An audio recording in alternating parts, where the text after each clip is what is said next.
gentleman from St. Louis County. Thank you, Mr. Speaker. May I inquire of the amendment maker? Gentleman from Boone, do you yield? Yes, I do. Proceed. Gentlemen, I am going to try to keep this civil. I have so enjoyed working with you on so many issues in this building, and you know how I feel about this.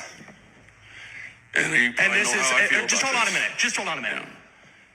This is the only issue that I take personally that we discuss. This is it. And I've made it clear that we can agree to disagree and still love each other and still move forward. Unless, and I'm not the first person to say this came from James Baldwin, unless the root of our disagreement is in my right to exist.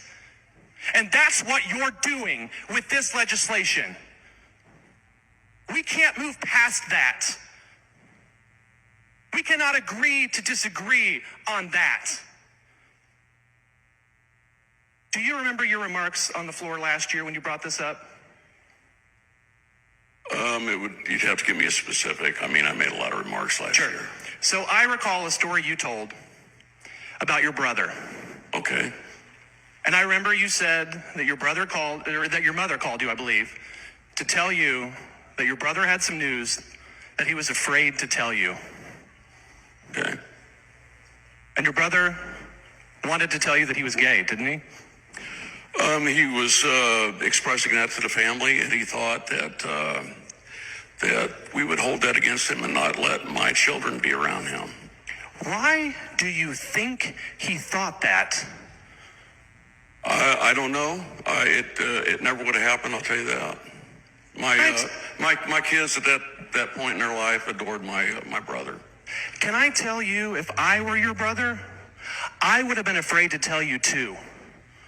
Well, I would have been afraid to tell you too because of stuff like this. Because this is what you're focused on. This is the legislation you want to put forward. This is what consumes your time. I would have been afraid to tell you too. I was afraid of people like you growing up, and I grew up in Hickory County, Missouri. I grew up in a school district that would vote tomorrow to put this in place. And for 18 years, I walked around with nice people like you who took me to ball games, who told me how smart I was, and who went to the ballot and voted for crap like this. And I couldn't wait to get out. I couldn't wait to move to a part of our state that would reject this stuff in a minute. I couldn't wait. And thank God I made it.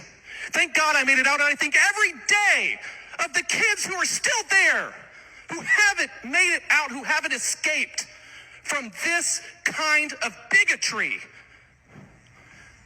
Gentlemen, I'm not afraid of you anymore because you're going to lose. You may win this today, but you're going to lose. Thank you, Mr. Speaker.